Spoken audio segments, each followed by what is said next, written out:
Good evening. Thanks for joining us for our final program of our virtual season, where we have turned the great outdoors into our concert hall. The theme for this evening's program is The Fields, Songs of Abundance. We welcome two guest ensembles, Graveyard Girls, directed by Lauren Kastanas, and Windborne, a New England-based vocal quartet. We are also featuring three local composers, John Paulson, Mitchell Fund, and Tom Walworth. This programming is made possible because of your support. If you would like to support our broadcast, consider purchasing a virtual ticket or make a donation at radiance.org. All of the proceeds from this broadcast support the singers and the guest ensembles that have made this program possible. Thank you for your support, and I hope you enjoy the program.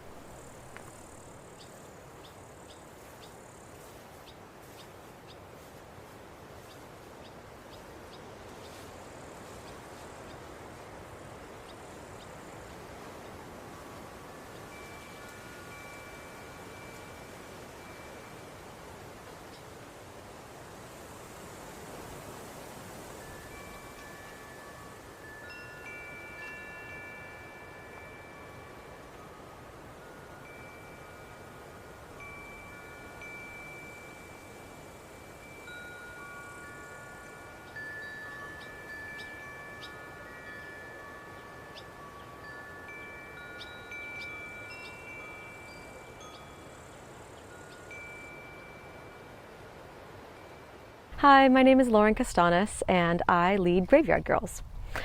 As many of you know, Graveyard Girls started as an impromptu small group on the first bird ensemble Renaissance course in 2017 in France. And it started as part of sharing time, which is a really special part of these courses where people put together small groups for ensemble singing, usually one on a part, and it's a time for people to explore their musical interests outside of the concert and CD rep. It's a really special time where people get to practice singing intimately with one another, singing in a small chamber setting, exploring different pieces that they're interested in that maybe didn't make it on the course rep. And we decided that we were going to do a surprise pop arrangement rather than the usual Renaissance polyphony that most of the groups do. And that was how Graveyard Girls was born. And after the course, we kind of continued the essence of sharing time informally back in Seattle, where we would get together every couple months for just an evening of snacking and chatting and catching up and singing together, but just for fun, just for us. And it really carried the spirit of what sharing time was all about. And this group has been really such a joy to lead. And I was really honored when the group after the course asked me to continue creating a space for people to come together and to have a place to sing and create community.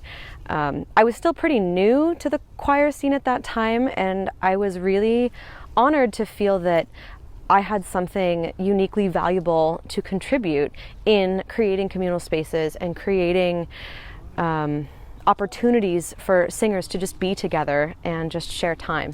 So Graveyard Girls is really, really special to me.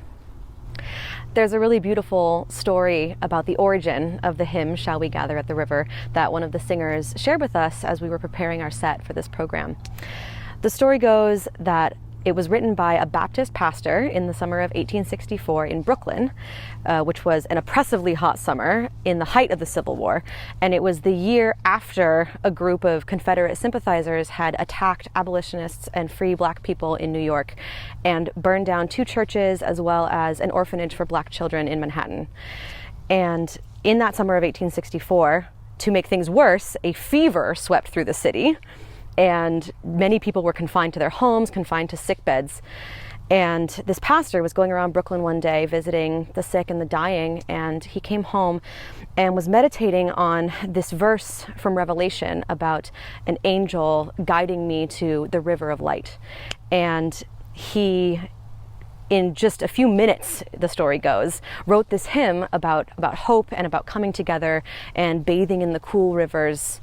And then he went to his organ and he set it to this very exuberant and joyful march for them. And he set it with this chorus of, "Yes, we'll gather at the river." And I just think that's a really beautiful story on its own. And I think it also offers some pretty stunning parallels to where we are right now in 2021.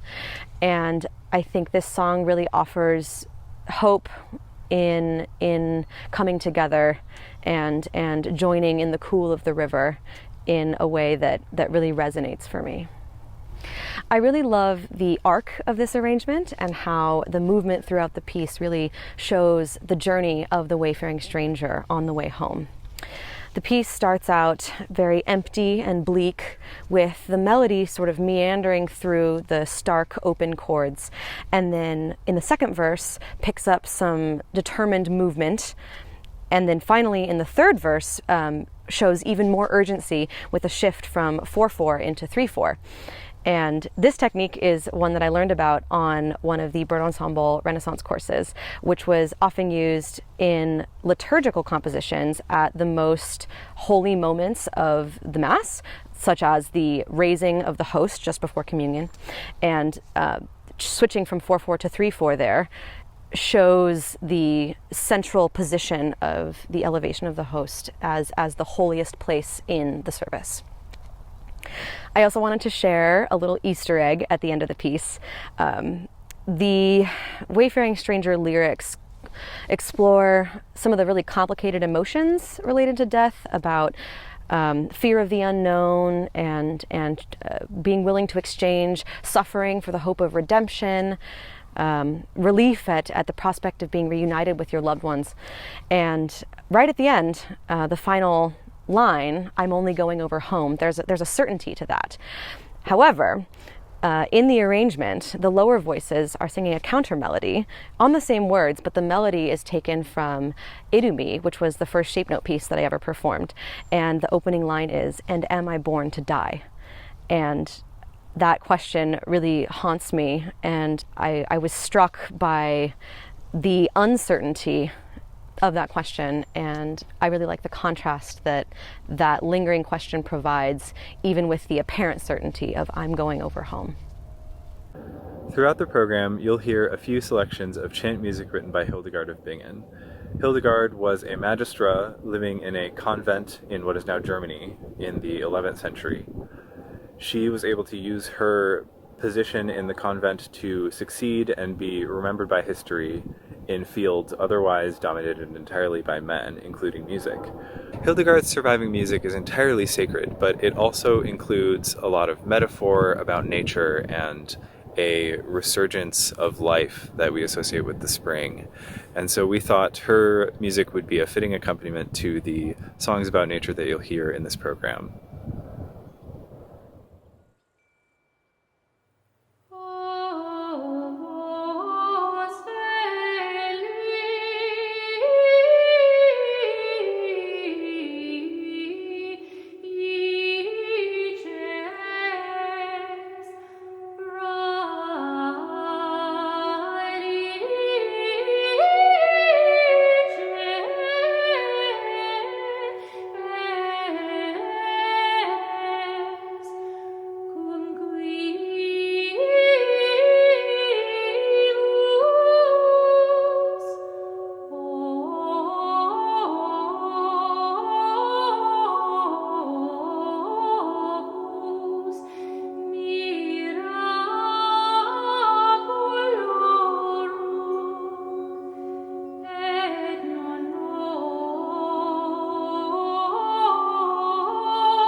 Shall we gather at the river, where bright angel feet have trod, with its crystal tide forever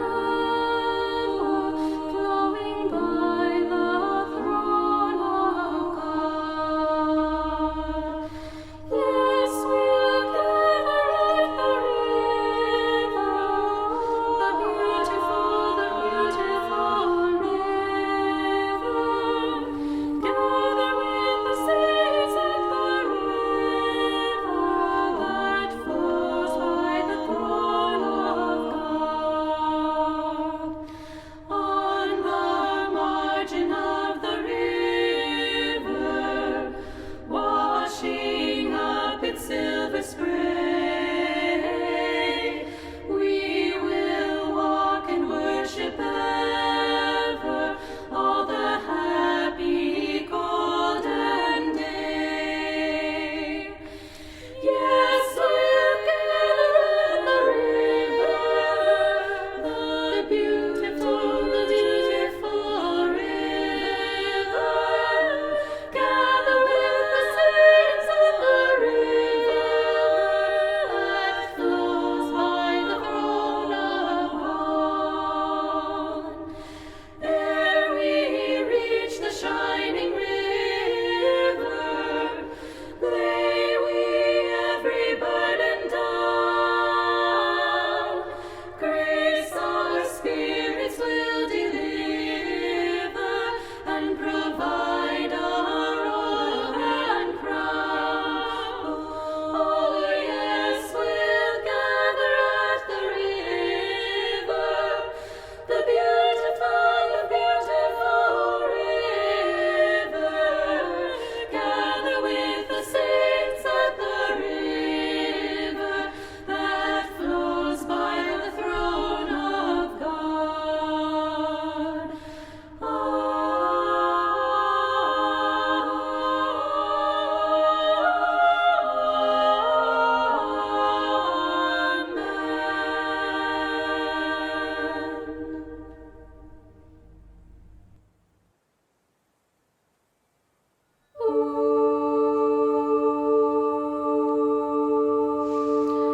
I am a poor wayfaring stranger, traveling through this world of woe. Yet there's no sickness, toil, nor danger in that bright land to which I go. I'm going there to see my Father. I'm going there no more to roam. I'm only going over Jordan. I'm only going over home. I know dark clouds will gather o'er me. I know my way is rough and steep, but golden fields lie out before me, where the redeemed no more shall weep. I'm going there to see my mother. She said she'd meet me when I come. I'm only going over Jordan. I'm only going over home. I want to wear a crown of glory when I get home to that good land. I want to shout salvation's story in concert with the blood-washed hand. I'm going there to meet my Savior, to sing his praise forevermore.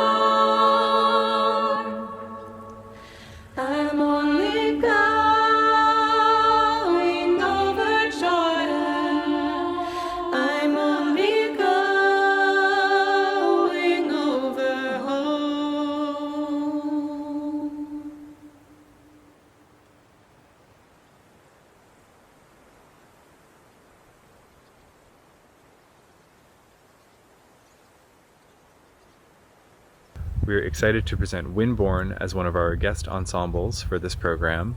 Windborne is a vocal quartet from New England that was founded a little over 10 years ago, and they specialize in close harmony traditions from around the world. They have traveled all over the world to places like Corsica and the Baltics, and they also have a large library of English and North American protest songs, of which they've created original arrangements, and you're going to hear 2 of those today.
This next song is a piece about environmental degradation and species loss, and it was written in the 1850s by a man named Ernest Jones. Ernest Jones was a Chartist. The Chartists were a working class movement for people's voting rights, and after giving speeches that were labeled as seditious by the government, Jones was thrown in prison where he spent most of his time writing poetry. This is a little bit of a divergence from his typical fare, which dealt with working class rights, and this one speaks actually in the voice of the earth. He speaks of the earth wishing for a time in the past where humanity and nature enjoyed a more collaborative, gentle relationship.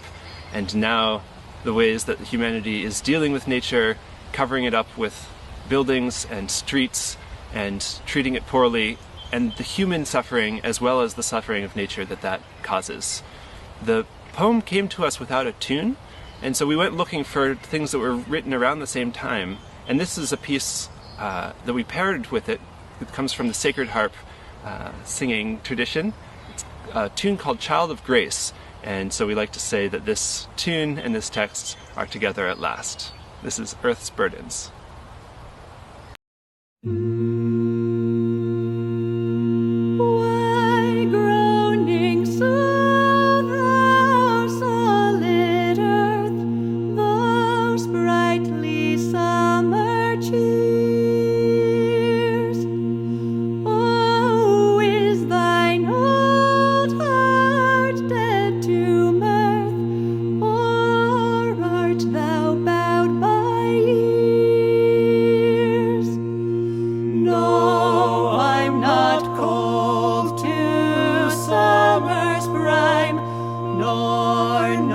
my heart decay, nor am I bound by countless time, thou atom of a day.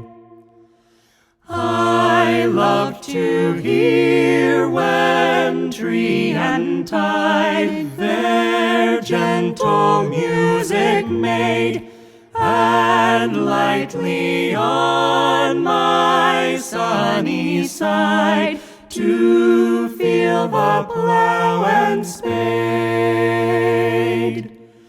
I love to hold my liquid way through floods of living light, to kiss the sun's bright hand by day, and count the stars by night. I love to hear the children's glee around the cottage door, and peasants' song right merrily the field come ringing o'er. But man upon my back has lain such heavy loads of stone, I cannot grow the golden grain. 'Tis therefore that I groan. And where the evening dew sank mild upon my quiet breast, I feel the tear of the houseless child break burning on my rest. And thick and fast as autumn leaves, my children drop away, a gathering of unripened sheaves by premature decay. Oh, where are all the hallowed sweets, the harmless joys I gave, the pavements of your sordid street are stones or virtue's grave. Gaunt misery bars the cottage door, and greed supports the throne. Indifference echoes more and more, 'tis therefore that I groan. Gaunt misery bars the cottage door, and greed supports the throne. Indifference echoes more and more, 'tis therefore that I groan. We're going to sing you a French-Canadian tune written by Nicolas Boulris, the frontman of the great Québécois folk band Le Vent du Nord. It takes the form of a traditional call and response song, and it adapts a folk tale about the devil and the farmer having a contest of wits in order for the devil to gain the farmer's soul. And the farmer is pretty clever, and he can maneuver which kind of crops he plants to try to take advantage of the exact wording of the devil's deal. But unfortunately for him, in this version, the devil has a lot more resources available to him in terms of industrial contacts. We took advantage of the song's traditional call and response form to do a bilingual version for our arrangement. So enjoy Le Diable et le Fermier. C'est l'histoire d'un diable sortant du doigt des flammes, promettant au fermier de lui laisser son âme. Our story starts in flame, a devil straight from hell who to a farmer swore to spare his mortal soul. If he divide and share the harvest he had sown, half and half for each, that's how the deal was drawn. À chacun sa moitié, c'est une obligation. Le diable choisit, pour que l'entente soit bonne, de garder ce qu'il reste sur la terre à l'automne. The devil chose his half to sweeten up his haul. He'd take the part that lay above the ground in fall. The farmer he agreed and planted straight away potatoes, carrots, beets, which beneath the ground all lay. Des patates, des carottes, véritable navet. Ho, ho, ho, who would trade their bounty? Ho, ho, ho, Les riches de sa terre, ho, ho, ho, who got the better deal. ho, ho, ho. Du diable ou de l'homme. Quand arriva le temps d'échanger les butins, le diable en maudit ne lui restait plus rien. When it was time in full to divvy up the spoils, the devil's share was not. It caused his blood to boil. He to the Farmer said, I'll not be tricked again, I'll take the half below. See how you like it then. Prenez donc à votre tour ce qui pousse sur le terrain. Le fermier accepta et planta cette fois des tomates, des courgettes, des melons et des pois. The farmer took the deal and planted all his seeds, tomatoes, squash and peas, melons and green beans. At harvest time, the fiend, with nothing for him, then returned to deepest hell. The farmer wins again. Retourne vers Satan, le fermier triomphant. Ho, ho, ho, Who'd gamble without knowing? ho, ho, ho, sans connaître le marché. ho, ho, ho, Who'd fracture their own land. ho, ho, ho. La terre de sous ses pieds.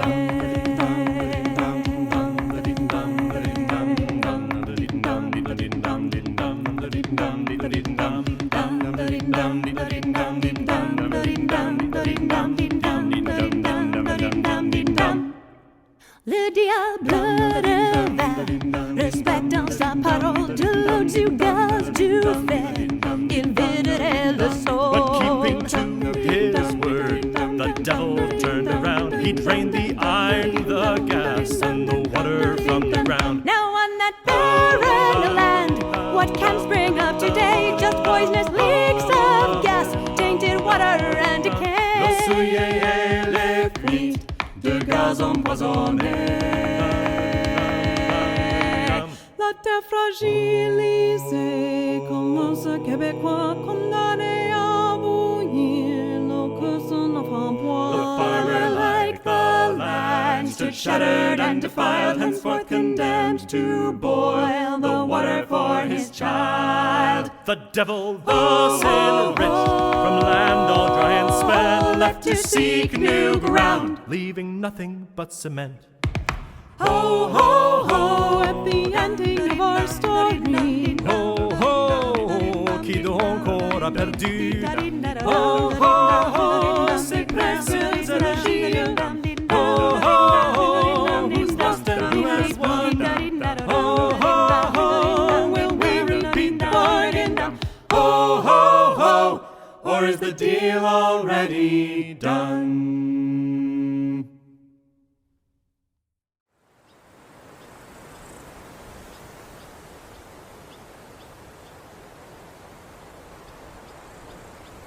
One of the benefits of this concert broadcast medium is the opportunities for collaboration.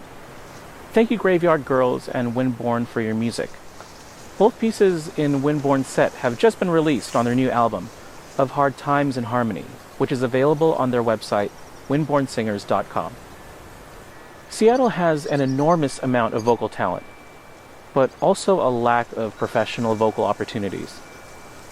If we want to have a thriving choral scene that survives into the future, we need talent, but we also need a professional scene that cultivates that talent. It was in this spirit that I, along with a few other singers, launched Radiance in 2019. Radiance is a professional vocal ensemble specializing in American contemporary music. It was our way to connect with a plethora of wonderful American choral music and connect with local groups and composers for a more collaborative approach to concerts. O viridissima virga, ave qui ventoso flabro scicitationis, sanctorum prodisti, cum venit tempus quotu floruisti in ramis tuis. Ave, ave fruitibi quia calor solis in te sudavit, sicut odor balsamici, namen te floruit, purcer flos qui odorem dedit, omnibus aromatibus qui arida erant, et illa parere mia in viriditate plena.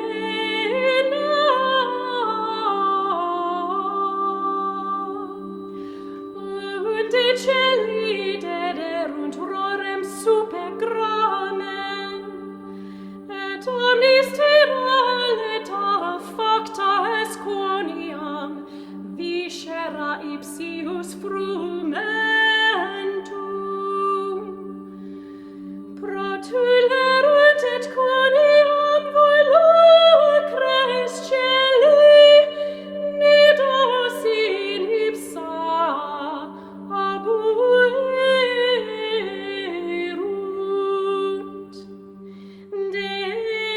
De facta es esca hominibus, et gaudium agnum repulantium, und eo suavis virgo in te non defecit,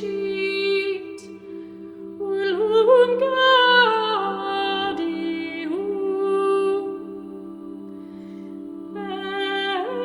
Ec omnis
Hi everyone, my name is John Paulson. I'm a composer living here in Shoreline, Washington with my wife Brenna and our two boys Rowan and Jude. I'm thrilled to have my piece Dreamland premiered on this concert by Radiance. The poem for the piece was written by Christina Rossetti, and it struck me the very first time I read it as being so singable. The opening melody that recurs throughout the piece basically wrote itself as I read through the poem, and she does such a wonderful job of combining lyrical elements and descriptive elements. She describes the soul's final resting place as being a place of sunless rivers and pale skies and mossy shores, and she contrasts that with these more real-world kind of places that have rosy sunlight and refreshing rain and fields of corn. And she also infuses in these descriptive elements the emotion, the lyrical element. She talks about those sunless rivers as weeping into the ocean, and she talks about nightingales sadly singing. But that melancholy and the sadness evolves to the end of the piece to a place of perfect peace and joy.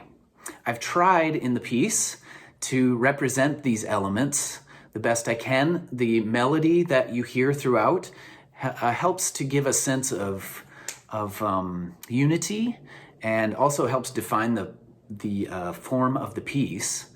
But the harmonies and the textures and the timbres that vary to accompany this melody are meant to evoke the picturesque elements of the poem, the different landscapes that Christina Rossetti has painted in this piece, and also to help define the emotional arc that she creates, as I said, from this melancholy sadness to a place of perfect joy, or perfect peace and joy.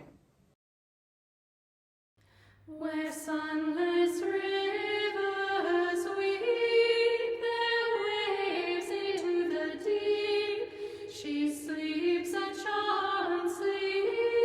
Awaken not, led by a singing star, she sings a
I have been doing lots of just recording of myself in my living room for church and for sort of those kind of virtual choir settings, and living vicariously through YouTube.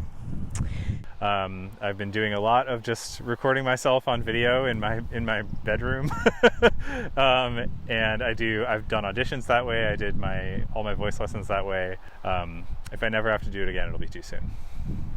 Audio recordings by myself at home and getting to see the magic of hearing that all together later. I've been playing a lot of piano actually, kind of using that to fill the time that I normally would with singing.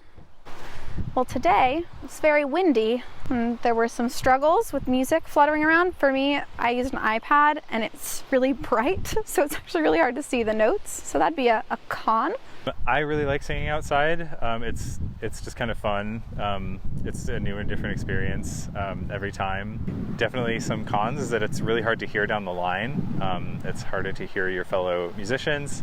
You know, we get a little bit less of our voices back. I think when you're singing in a room, there's a different kind of like warmth and aliveness to the sound that we really lose when we're singing outside.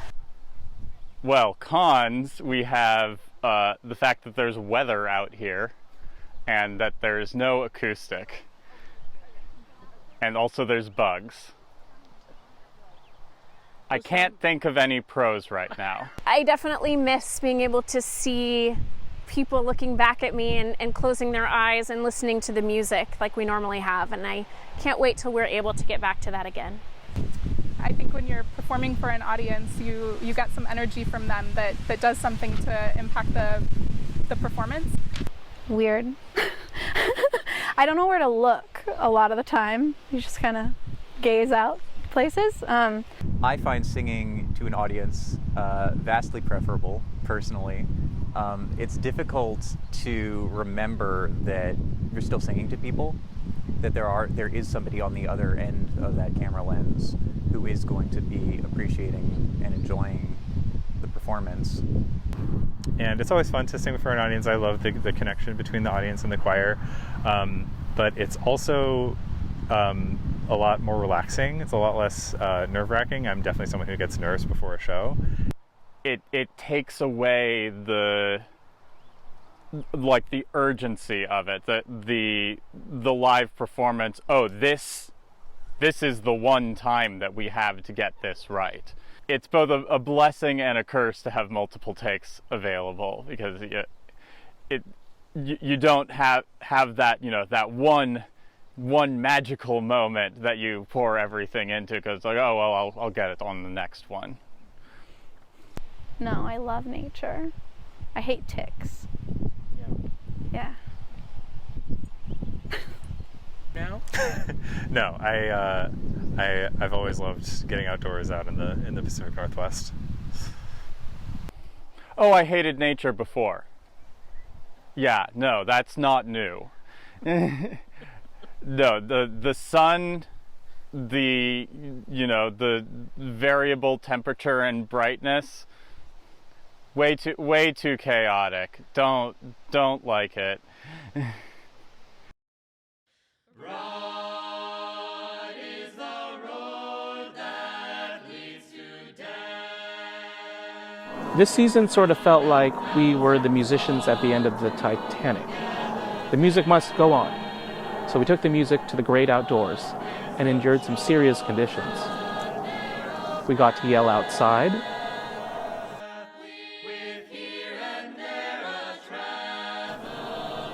sing shaker music in the soft snow, and explore new choral music in the warm sun. When I was younger, I had in the back of my mind that old people were always old, as if they came into the world that way, and I would always remain the same age. Change back then was hard to conceptualize. But fast forward to the pandemic. As I'm stuck in home like the rest of you, I'm getting these memories from Facebook showing me of a pre-pandemic life. It is a constant reminder of how things have changed, how I have changed. But the truth is, none of us are the same person we were before the pandemic. We've learned to adapt. We've converted live performances into a digital package that you can consume on a screen. We've had time to ask tough questions like, why should anyone care about what we do? What really makes our work valuable to people? I think the answers to these questions change over time, but through the pandemic, I'm convinced that we, musicians and artists, what we bring to the table is meaning. Through our respective crafts, singing, painting, writing, we aspire to make life more meaningful. So now it feels like we might be seeing the return to normal, or more like a new normal. Will people come back to the concert hall? Selfishly, all of us singers much prefer singing on a stage and performing for all of you. So we're eager to get back. But I would think a better question is, how can we make people feel something with what we can do?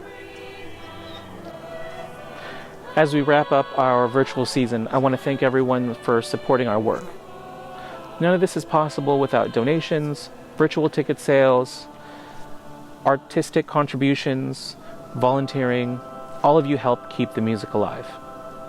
If you would like to support the broadcast, please visit radiance.org, where you can purchase a virtual ticket or make a donation.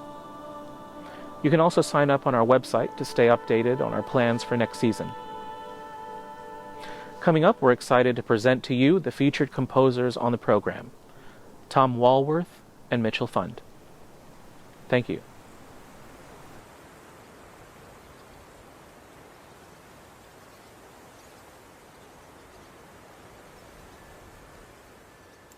Hi there, my name is Mitchell Fund, and I am a composer here in the Pacific Northwest, and I wrote In Those Fields.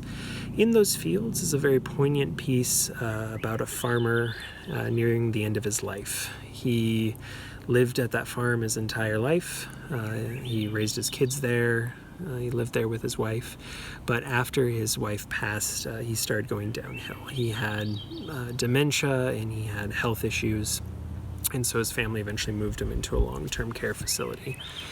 And he didn't do very well there. He still started getting worse and worse, and eventually they were starting to talk about hospice care. And he just said, I want to go home.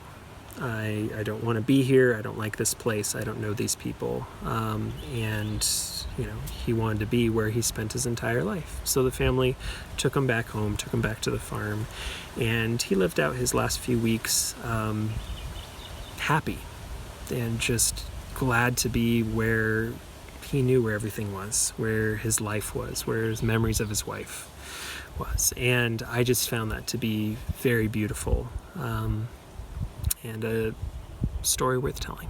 So I understand very much wanting to be where your heart is. This is not a fake Zoom green screen background behind me. I live in the middle of the woods in an off-grid homestead. I'm currently building a log cabin with my cat, and so I can very much understanding wanting to be, where you belong. So that's what the piece is about. It's sad, but I find it to be beautiful, and I hope I was able to get that across. So thank you for listening, and I hope you enjoy. Thank you.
Hi, I'm Tom Walworth, and I'm a music educator and composer here in Des Moines, Washington.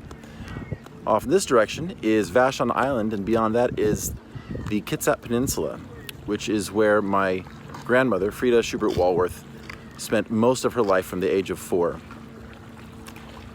She wrote Our View probably sometime when she was a young mother with her first 2 of 5 boys when she lived on Finney Bay in Silverdale. The text of Our View talks about her view of the Olympic Mountains and all the various flora and fauna that she could witness every single day. I'm so pleased to be able to be a part of this concert and for the words of my grandmother to be shared with the world.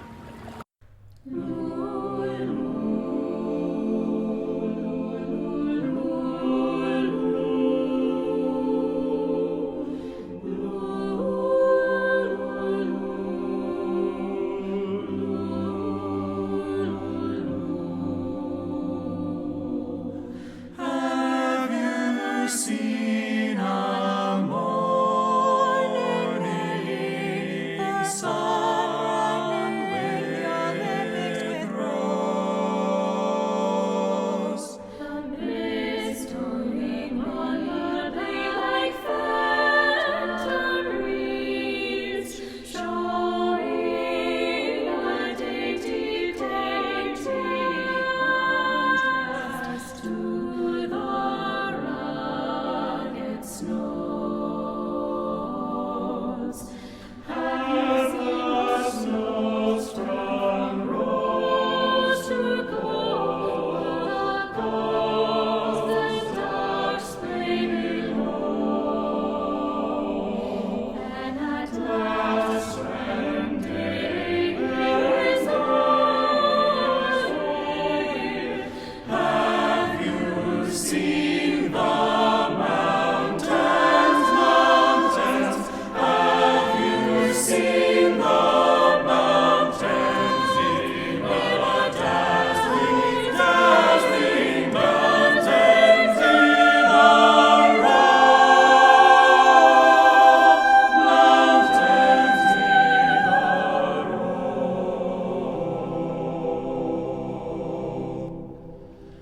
Sight of bright blue skies, bright blue skies,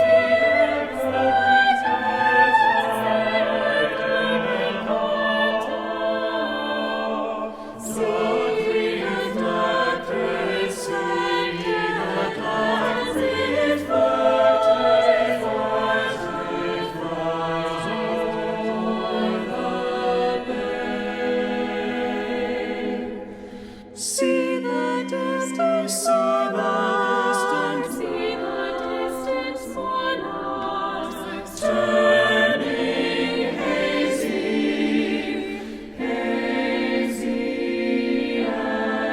we watch. Look and gaze and see. Look and gaze and see. For it's different.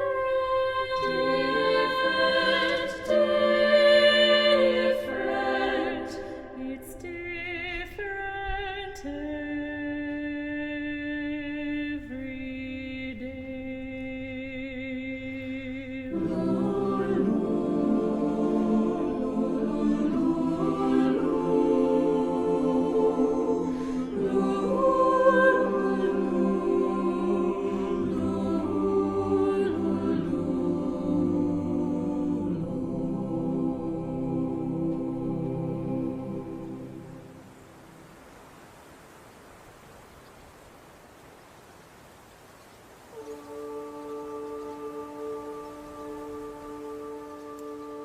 I am a poor wayfaring stranger, traveling through this world of woe.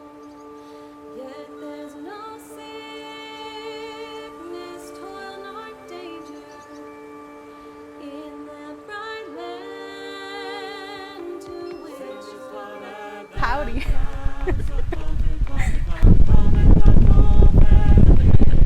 I'm gonna clean off my teeth first. Okay. Well, you could look at the camera.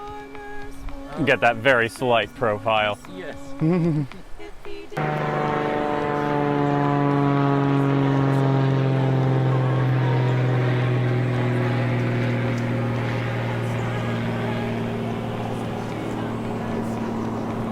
There's a plane.